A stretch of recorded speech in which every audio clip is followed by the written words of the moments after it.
हिंदू या ऍपचं लोकार्पण करण्यात आलेलं आहे. हिंदू समाजासाठी रोजगार, ई कॉमर्स, ऑनलाईन विवाहासाठी हे नवं ऍप असणार आहे. मंत्री मंगल प्रभात लोढा यांच्या हस्ते या ऍपचं लोकार्पण करण्यात आलंय.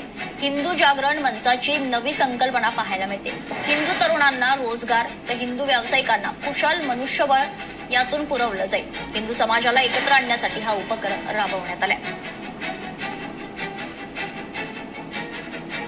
हिंदू समाजातील रोजगार आणि व्यावसायिकांना एकाच व्यासपीठावर आणण्यासाठी आता नवीन कॉल हिंदू हे ऍप तयार करण्यात आलेलं आहे. आणि या ऍपचं लोकार्पण आहे ते राज्याचे कौशल्य विकास मंत्री मंगल प्रभात लोढा यांच्या हस्ते करण्यात आलेलं आहे. नेमकं हे ऍप कशा प्रकारे काम करणार आहे ते सांगण्यासाठी आपल्या सोबत स्वतः मंत्री लोढा सर आहेत. सर, काय सांगाल?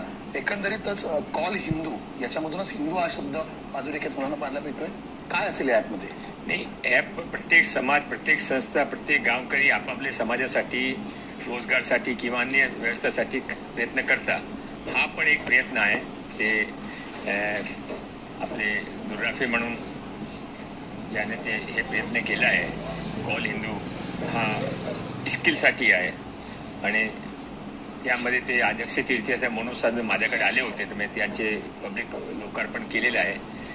रोजगार विभागाच्या म्हणून आम्हाला प्रयत्न असा होता की कोणी रोजगारसाठी, स्वरोजगारसाठी किंवा स्किलसाठी पुढे आला तर त्याने मदत करतो.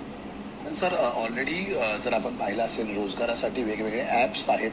मग कॉल हिंदू नावाचंच ऍप का? आणि मग हे फक्त हिंदू समाजासाठी असेल की कशा प्रकारे असेल? या सर्वांसाठी असेल. ऍप कोणी रेस्ट्रिक्ट करू शकत नाही, ऍप कोणी यूज करू शकता. पण हिंदू होणं पण गुन्हा पण नाही ना. कोणी हिंदूच्या नावावर केले हा गुन्हा नाही असो भारतामध्ये ठरू शकता ना.